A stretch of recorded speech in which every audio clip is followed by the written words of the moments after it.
Hello, everyone, and welcome to Classical Revolution here on IDAGIO. My name is Rachel Fenlon, and this is my weekly series in which I chat with guests in the classical music world who inspire me, people who are really pushing boundaries, challenging norms, taking risks, and talking with them about what inspires them, what fuels them. Today, I'm thrilled to be joined by Lisette Oropesa.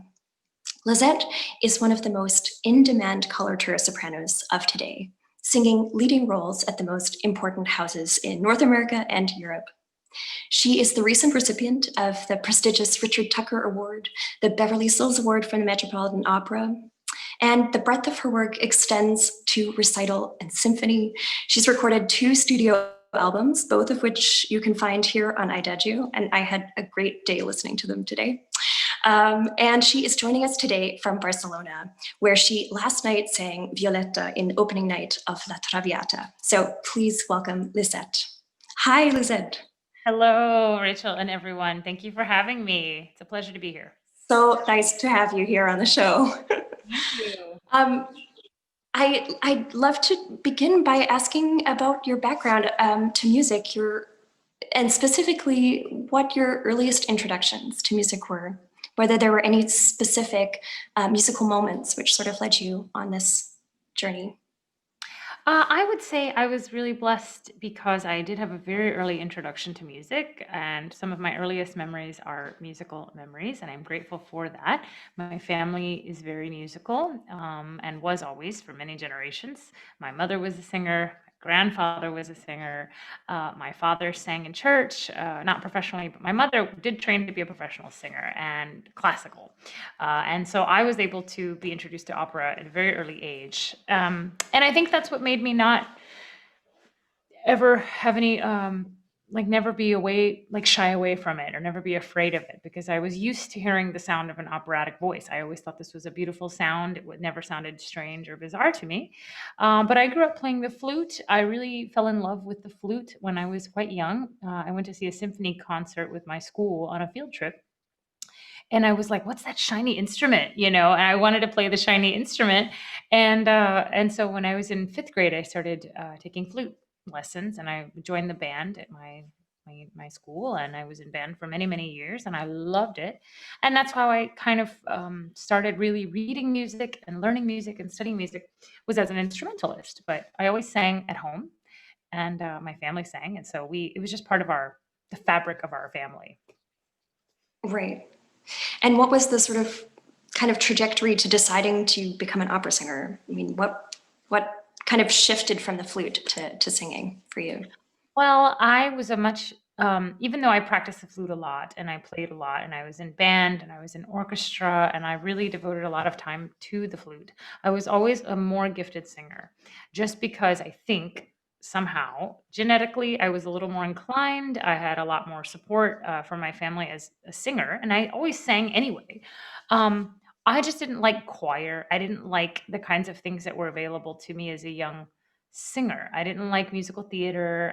There really wasn't opera for young kids. I mean, for young kids growing up who want to sing, you either have to be in choir or you have to be in musical theater. And I didn't like any of those experiences. But I liked pop. I loved singing karaoke. I still do. I love singing pop. I wrote my own songs. I mean, I just didn't. Opera wasn't something that I thought that I dreamed of doing from a young age, because I wanted to be in an ensemble, but in an orchestra. And that kind of changed when I went to high school. At the end of high school, I was trying to figure out what was I going to do for college, and I wanted to major in music and I wanted to major in flute. But my mom told me, Lisette, I think you could start singing. You could start looking at being a classical singer because you're a very gifted singer. And why don't you audition for the voice faculty at Louisiana State University, which was the school I was going to go to anyway? Why don't you audition for the voice faculty and see what they tell you? And I did, and I just to please my mom, okay, mom, sure, I'll sing for them and see what they say. And if they're excited about me and they think that I have potential to be a singer, maybe I'll consider it. But it wasn't like a big dream or anything. I really wanted to play flute. But the voice faculty basically said, yes, we think you have a lot of potential. We want you to study voice. I really think there's a lot in it for you. Why don't you give it a semester and see what happens? And I did. I did flute and voice for a whole semester together. And voice took off. I mean, I was immediately kind of taken under the wing of my professor. I had a wonderful time on my voice lessons. I started discovering things that I really fell in love with. And after a few months, I had to really choose one or the other because you couldn't get two of the same degree in performance. You know, you had to get an instrument, you had to pick an instrument. So I ended up just really having a heart to heart, you know, with my teachers and everything. And we decided that voice was the most, where I had the most potential. And I'm really glad that that's the way it went. Because I don't know if I had never played flute, I don't think uh, I would appreciate singing the same way that I do, and that I would approach singing the same way that I do. So I'm grateful that I had both experiences. Interesting. Can you elaborate a little on like what what do you mean by that exactly? In terms of, is it a musical thing? Is it vocally? Is it, Yeah, it is because yeah. I think that vocalists and instrumentalists train differently. And I learned this when I went to college and I started taking theory class and I started taking classes on, where we'd have to take dictation, where we would have to, the teacher would play a tune on the piano and we'd have to write it down. And I could do that as an instrumentalist, but singers Right. couldn't. And I remember being like, why are all the voice majors so behind when it comes to like hardwired musical training? And I realized it's because that's not how vocalists train. When I took flute lessons, I played scales, I played, the etudes, I worked on technical things. Singers work on text, they work on meaning, they work on color, they work on phrasing. They don't work on like, this is a C major scale, you know what I'm saying? It's just a different, Oh yeah. yeah, it's a Yeah. totally different foundation of study. And I think that a lot of singers that I know that are very gifted vocalists in our world today are almost always instrumental. They have an instrumental background of some kind. Mm. And if not that, then they have parents who were singers. And I do think that gives singers an advantage. Yeah. On a purely technical level, I'm curious also playing the flute because you're dealing with air and breath and airflow. Was that also helpful? Yeah, tremendously. I Yeah. think that learning, because the thing about being an instrumentalist, and it's similar range to my Yeah. type. It's not like I was playing the tuba and now I'm like a high soprano. They're kind of similar range. Um, Flutists or instrumentalists have to phrase without words. So you have to learn how to create a phrase when there's no text there. Whereas, and that helped me become more musical in the sense that when I sing a phrase, no matter what I'm saying, I feel like the phrase has an arc of some kind. And I try to sing that way because that's how my teacher taught me to play phrases. That's how I was taught to make music. Whereas singers want to be understood, they might want to have like a certain volume, they might want to do, make sure they do certain things with their voice coloring wise, but phrasing is taught differently. So I think I think just having that background just helped me approach music in a different way. That's super interesting. Yeah. You're joining us tonight from Barcelona, where you had the opening night of Violetta last night. Congratulations. Thanks. I'm so curious. This is a role that you've sung it several times now, and I'm curious what it was like for you revisiting the role this time. What was the experience like for you? It's always different, Rachel. Anytime you step on stage to sing a piece, a role that you've done before, no matter how many times you've done it, it's always different. The time of day is different, where you are is different, your cast is different, your production is different. It's kind of like every run is different. I mean, I run a lot, and everywhere I run, it's a different experience because of, your environment. Even though Violetta is a role that I love and I feel comfortable with, I feel like I discover something new every time. I have something makes me have a different reaction every time. And so I feel like that's very special because then I never get tired of anything and I never feel like, whoa, my God, this is so repetitive, or whoa, I already know what's going to happen next. Let me try to find something fresh. It's always fresh. Like you have to try to make it not fresh, you know? Yeah. And it made me also wonder, there are a lot of roles in your repertoire which you do revisit over and over, and what's the experience of those roles growing with you? I mean, something like Manon also, Yeah. yeah, I mean, you said that it stays fresh, and I suppose it's just always responsive to your everyday life and where you're at, and The yeah. big thing about being a singer versus being an instrumentalist is that, and the thing that makes it harder to an extent is that an instrument, when you're done playing it, you put it in a box and you put it away, and that's it. And you pull it out when you want to practice. A singer is a singer 24/7. A singer has to think about their voice and their body and their well-being and their mental health and their sleep and their diet and everything 24/7, especially when you're singing very consistently, when you're singing at a very high level, when you're singing when there's a lot of pressure, when you're singing roles that are very demanding. You cannot just have a cold and sing fine. I mean, when you're playing an instrument, you can have a cold and play fine. Nobody would know the difference. You can have a headache and probably play fine. It can be the time of the month and you play fine. It won't make any difference unless there's something physically wrong with your instrument. It's fine.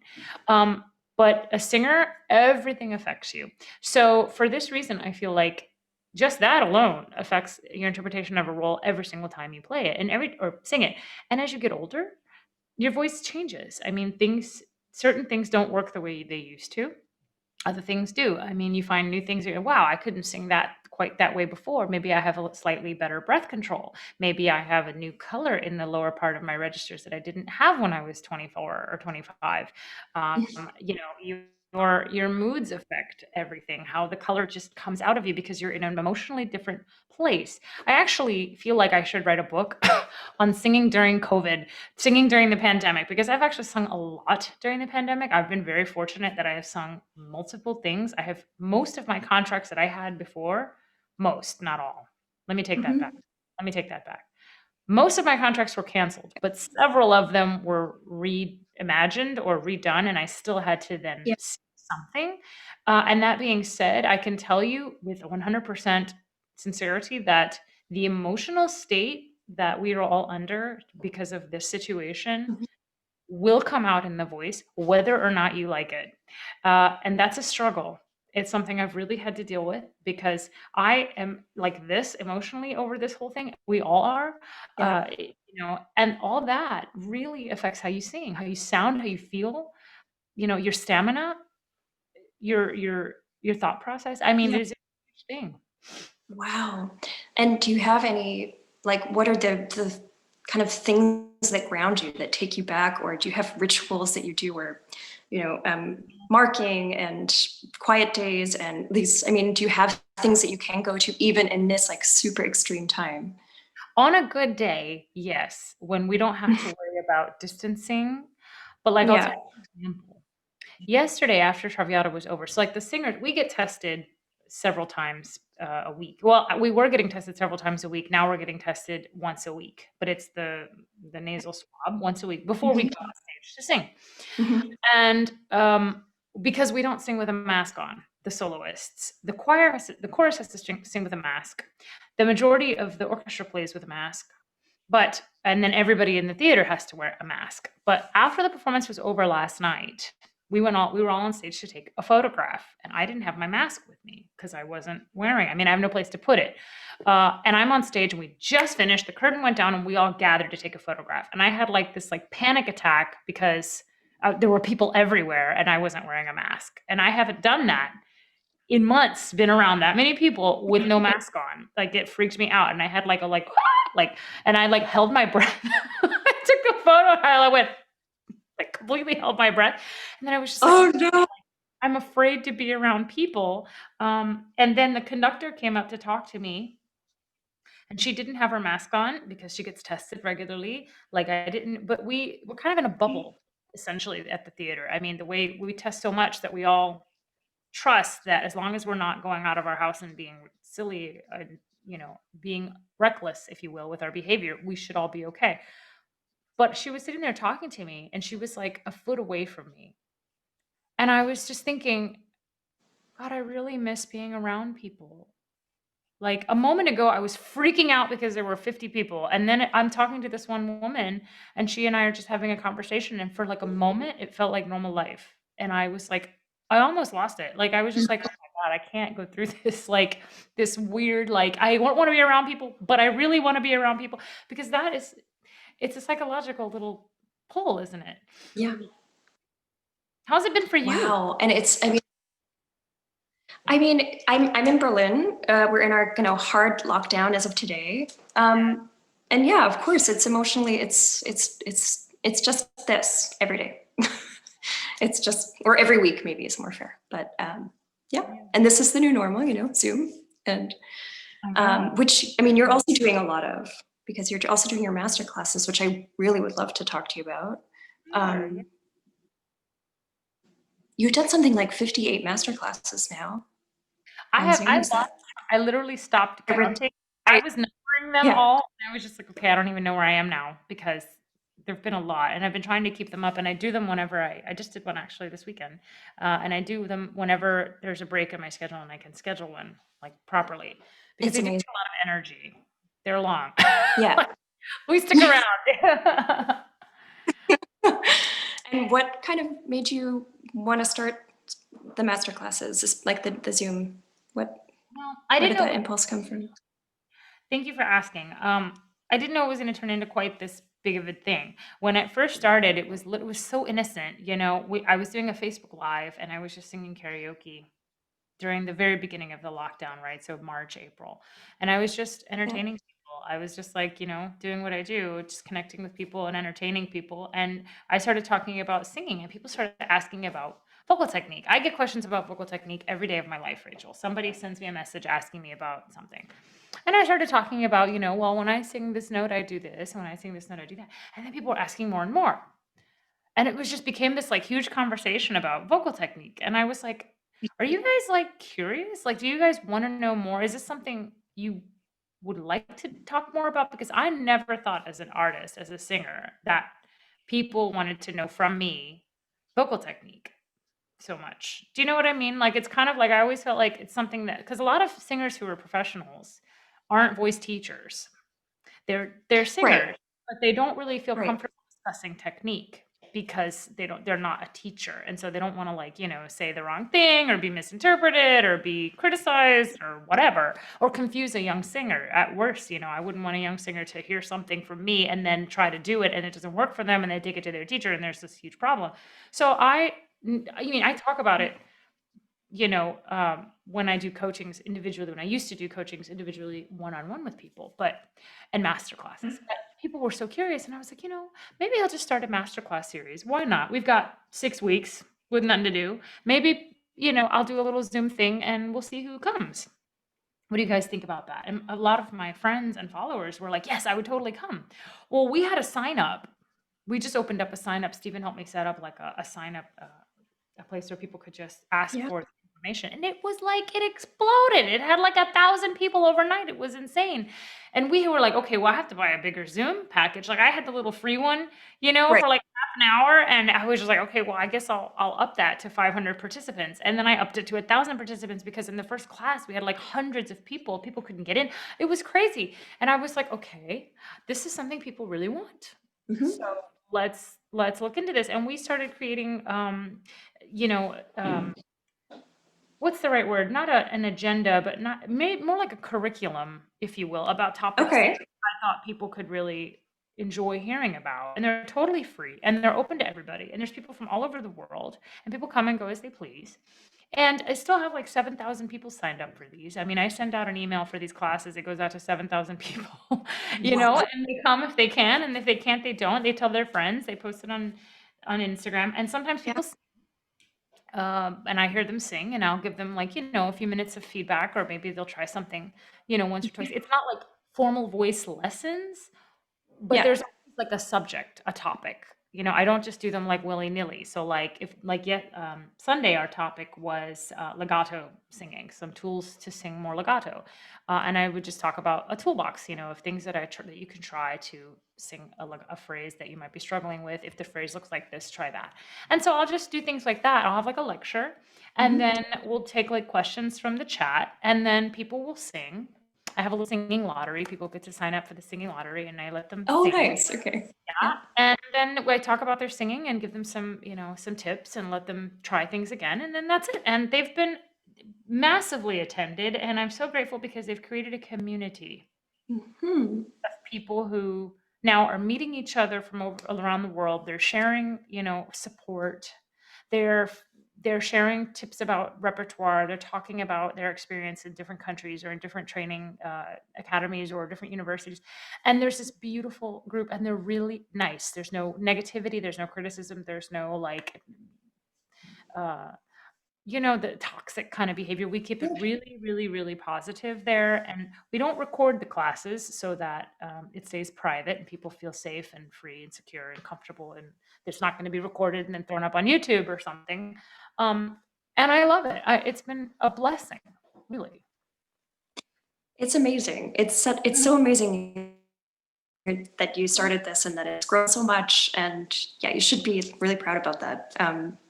Do you feel like as like stepping into that role, do you feel that you've also had some like takeaways for yourself as a singer or yourself as an artist? And I Yeah. mean, yeah, Teaching helps you learn. yeah. Teaching makes you have to think about how you would break something down for someone else, because it's one thing, singing is very sensational. By sensational, I mean you have a sensation about what's actually happening. I mean, yes, there are physical things that are happening, there are physiological things that are happening, but you can't really get in there and control that much. You can control your vowels, you can control your breath sometimes not even that, any more than you can control your heart rate, really. You can control maybe your tongue, sometimes not even that. I mean, you can control your pitch, sometimes not even that. I mean, there's very little that's voluntary. And so a lot of it is just you go by feel. Well, when I sing this, it feels like this is happening. And so this is why trying to explain things to people about, well, for me, it feels like this, or I try to focus on that. It helps me sing better, because then I want to be an example of what I'm talking about, what I'm sharing with people. I don't want to give people a load of bull. I want to tell them the truth, and I'm very open about my shortcomings. I'm very open about my limitations as a singer, and I try to empower people also. It's the other thing that, if anything, that my message with these classes is empowerment, a sense of you control your own instrument, and your instrument is very different and unique from everyone else's, and you shouldn't try to sound like me or anybody else, no matter how much you admire these singers, including the greats from the past, because everybody's completely dealing with a different set of circumstances, and that you should honor what you have and be proud of what you have, and bring it to its potential. And that's really it. I love that. Something you're really celebrated for, and like the roles that I admire you so much in, are these bel canto rules and this like great bel canto tradition. And I was just curious to hear what you feel like, what lends itself so well to your voice in this tradition. And yeah, That's very nice of you to say. It's so funny because uh, even though I studied a lot of bel canto, because I think are you a singer, Rachel? I am. Yeah. Okay, we study bel canto, we have to, like, that's what the foundation of our technique is, right? So we all have to study Rossini, we all have to study Donizetti and Bellini when we're studying. So I feel like bel canto is a foundation of most singers' training. Very few people don't sing any bel canto at all. And if they don't sing any bel canto at all, there's usually a very specific reason, right? So I feel like because it's the foundation of our technique and our work, it's something that we just have as like a default for the way that we approach all our pieces. I mean, I approach Mozart the way a flutist would approach Mozart, probably because I trained as a Yeah. flutist with a lot of Mozart. But then Yeah. I try to sing it the way a bel canto, if it were a bel canto aria. And this has to do with articulation. It has to do with phrasing. It has to do with making meaningful coloratura and meaningful, text and colors and things like that. And yes, I think every voice is suited to bel canto to an extent, because the things about bel canto we all have to learn to do are skill sets. Yeah. Run, phrasing, breath control, coloratura, staccati, diminuendo, dynamics, things like that. That's all just being a singer, using your instrument to do specific things, and they're beautiful because they're nice. You have a Mhm. beautiful sound, or they're beautiful because they're well executed, the same way that a gymnast does a beautiful floor routine because it's well executed, Right. and so I feel like,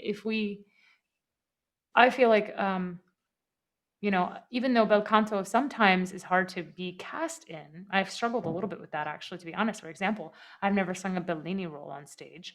I've only sung a couple of Rossini. And the reason I think in a lot of cases is because Bel Canto is very hard to sell without a star vehicle. Like it really has to be a star a lot of times. And so for years I would say, well, I really want to sing this and I want to sing that. And companies would say, well, if you're not, Natalie Dessay or Diana Damrau, for whom these operas are being remounted, it's not going to happen for you. I mean, Bel Canto has always been a star vehicle type of thing. So I struggled with that at the beginning of my career, I feel like. But now that I'm a little bit more established and companies ask me, what would you like to sing? I would say Puritani or Oh, Sonambula, or whatever. And now I have an opportunity to hopefully, not always, but in some cases at least say, I want to sing these roles. yeah. Mhm. It's so interesting to hear because what from the outside it seems you have so much freedom in this repertoire. I like the idea of it, like looking at it like executing a beautiful floor routine. I think that's such a great image. Yeah. Yeah, I mean, it's very technical a lot of times. Yeah. And the problem is because it's technical, it can become really boring if you just make it technical. Because in the end, yes, it's all technical, one technical thing after another, just like Verdi is one technical problem. Mozart is one technical problem after another. But it still has to be seamless and it has to seem effortless or at least intentional. Like I have a dramatic intent behind these Mhm. trills or behind this coloratura or behind this high note that I'm holding up really, really, really long, instead of just saying, here's one challenge, here's another, like an obstacle course. So yeah, I think that there's a line that we all have to reach as singers to say, okay, I have enough technical skills to execute this aria or that aria. The Mhm. question is, if your voice is your voice what ideally suited for it? Well, that's always a matter of taste. Taste. Some people don't like certain Yes. voices, certain bel canto roles, and there's just nothing you can do. But Yeah. yeah. Like speaking about that line too, something else I was really interested to hear your thoughts on are another kind of line, which is like when we're treading between technique and control on stage and total abandon. And like you seem, I saw your Manon last year, and that was just such a highlight for me. And you seem like someone you seem that you're really able to let go and be in the moment. And I was wondering if you could just talk about how you keep that balance, or how you go between, or when you're on stage, just being entirely free in a way. Well, I do take turns with thinking about technique for a minute and thinking about drama for a minute. If you think of your body, have you ever taken a yoga class before? You do everything on one side and then you do everything on the other side. Like you do the exact same thing. And it feels different when you do it on your dominant side than it does on your not dominant side. Like one leg might have slightly more flexibility than your other leg, but you still do both sides completely equally. Okay. But that's the practice. The practice is that you meet yourself where you are in the moment. You don't push yourself to try and be equal. You don't, you honor where you are in your practice in the moment. That is a very yogi principle. Well, I try to think of the exact same thing for singing.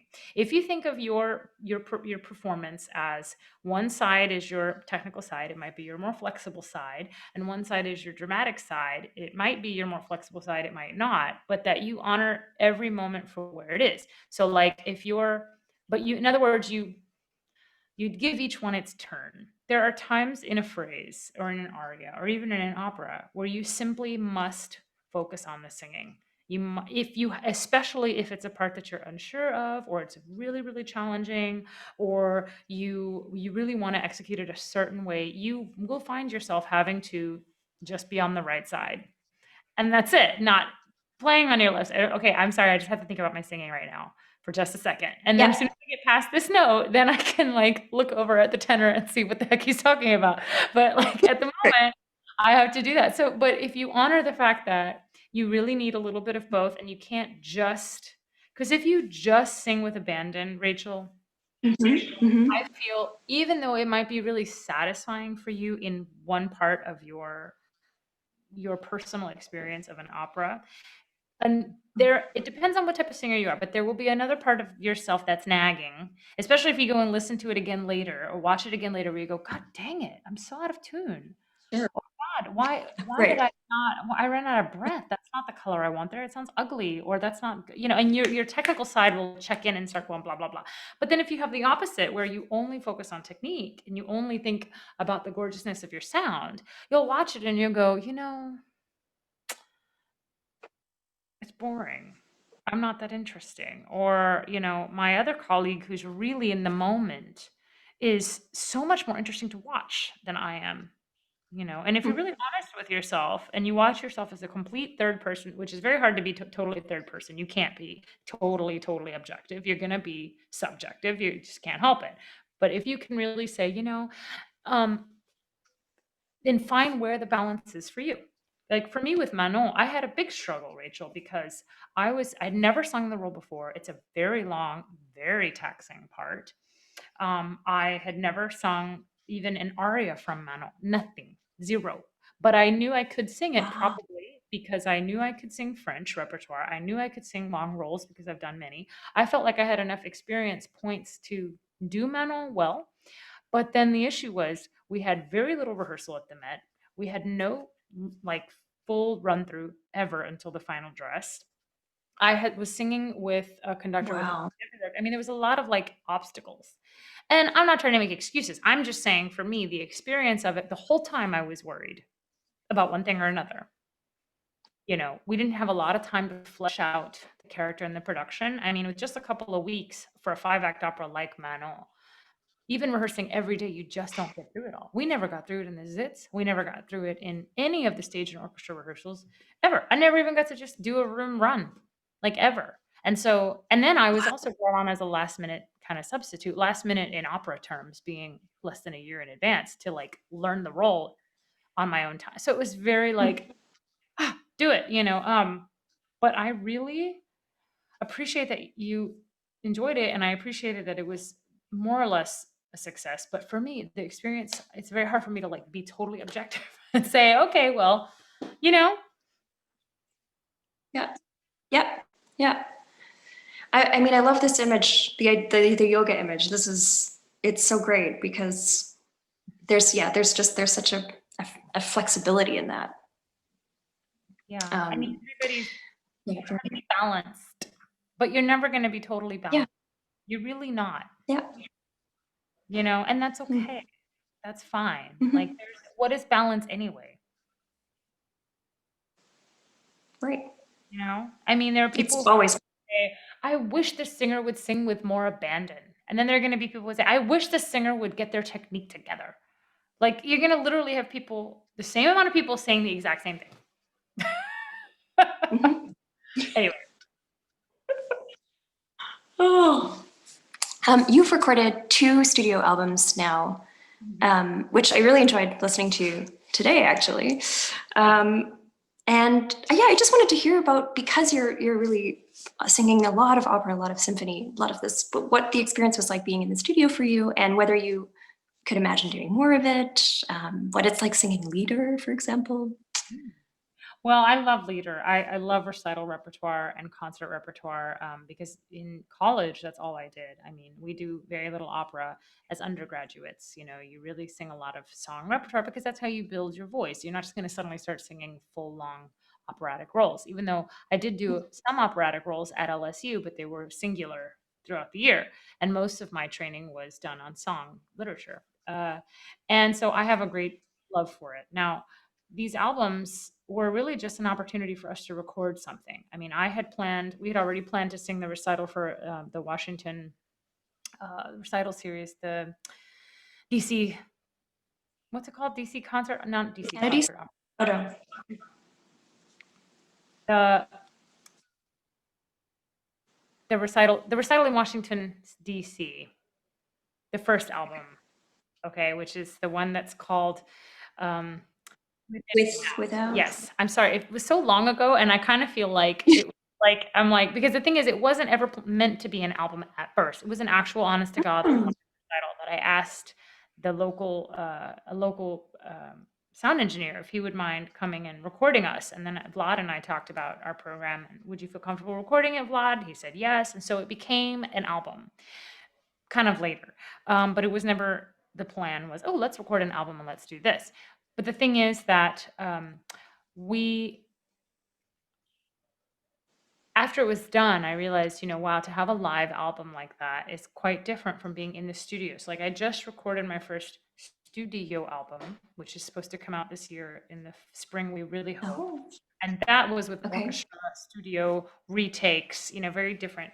The second album I did that you were talking about that you listened to was recorded in Tucson. That was also a live recital with the hope that we Okay. would record it and make it into an album, kind of like the one in DC. But it was very it's very different recording something live and just saying, okay, that's it. It's done. Yeah, sure. And Yeah. then saying, okay, I'm gonna sit and like take after take after take after take, and I'm gonna make this album, And you know. So that was the recent experience with the upcoming yes. So the album. one I just recorded is Mozart concert arias, 10 Mozart concert arias, and that was with a Baroque orchestra. And that was repertoire that they came to me and said, we want you to record this. Do you want to join us? And I was like, yes, because I love Mozart and let's do it. And then I looked at the arias and I was like, whoa, because they sent a list and they were like, pick the ones that you think you can sing. And I was like, there are not a lot of them because Mozart concert arias are something else. I mean, they're very, very extremely challenging arias, and they're all long and they all have many sections. So, and they're really just scenes, giant shenas, every one of them. So it was fun to get to explore the repertoire and find what I, within my humble capabilities, am able to even execute. And then we put it together in a week, with the orchestra during the lockdown, not lockdown, but during kind of uh, during the pandemic still. It was over the summer, but some things were open, but it was still a bit, we still had to do distancing and we had to wear masks and all that. So that was interesting. I look forward to doing one under normal Oh, conditions. I really like to know the difference. no kidding. So you're going to be like the go-to person for so many of these experiences during this crazy time Yeah. as a singer. Gosh. Oh, wow. Something that I've enjoyed kind of discovering or chatting with guests about on the show is sort of this idea of like what our role is as a classical musician in society. And so I wanted to just talk to you a little bit and hear your thoughts about, yeah, how you feel, first, how you would feel about that and how you feel you shape that role or how you feel you take that responsibility. And do you feel that it's a political role in some way or yeah, just be curious to hear your thoughts on that. You know, I think that any musician or artist, no matter what type of music they perform, their role is a kind of like to make an imprint or a time capsule of where we are in society at that very moment. Uh, for example, when I think about songs that were written during the civil rights era that are about the civil rights era, when we listen to them, that's exactly where it takes us. That's where we go because that was what was going on at the time.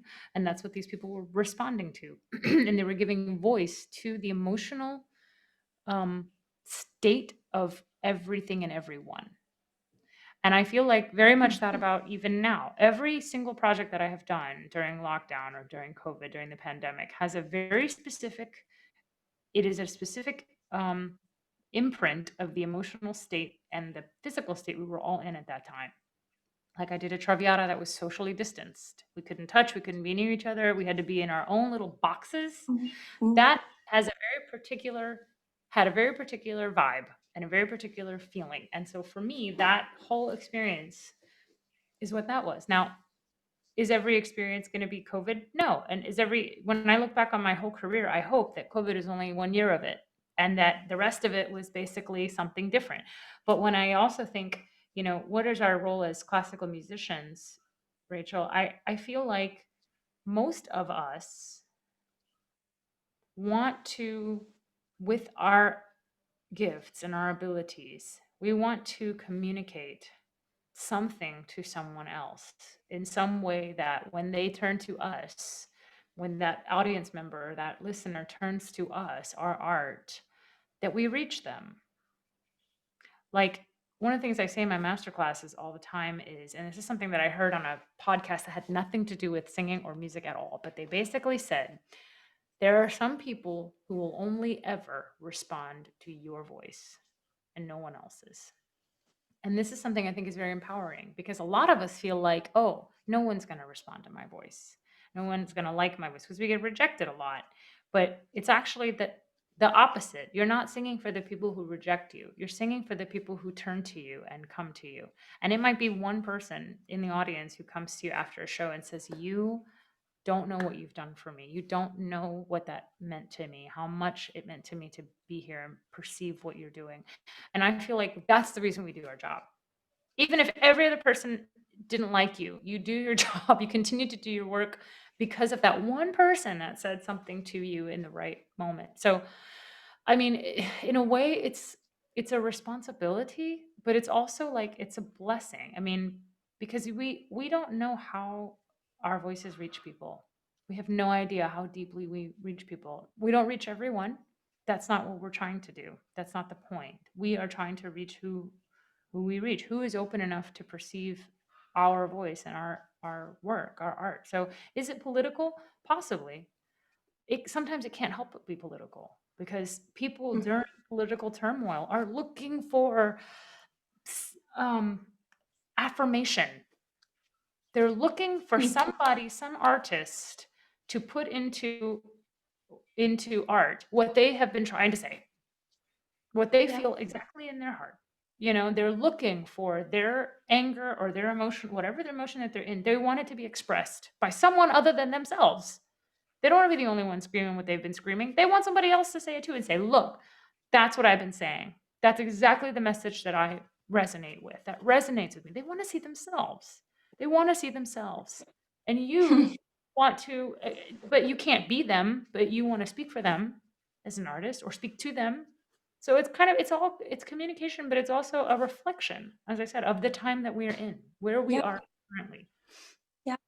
So yeah, I mean, that's kind of a long Wow. answer. I'm sorry, but that's how No, please. It's a long answer that could make me cry. So no, thank you. Really, I love that. Really, thank you so much. Yeah. so sweet. Darling, you're so sensitive. That's beautiful. Thank you.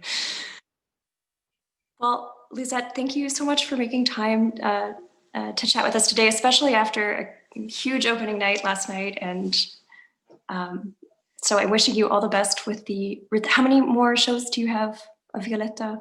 Hopefully 4 more. Wait, 19, 22. Okay. Sorry, 3 more. 3 more. Okay. Yeah, sorry. Okay. Lost track. Because a few got canceled. Yes. Okay. Okay, good. So then wishing you like huge toi for the rest of the run, and thank you again for making the time today. It was so nice. My pleasure. And thank you everyone for tuning in. Thank you everyone for tuning in, and we'll see you again next week. And bye, Lisette, and stay healthy. Thank you. You too. Take care.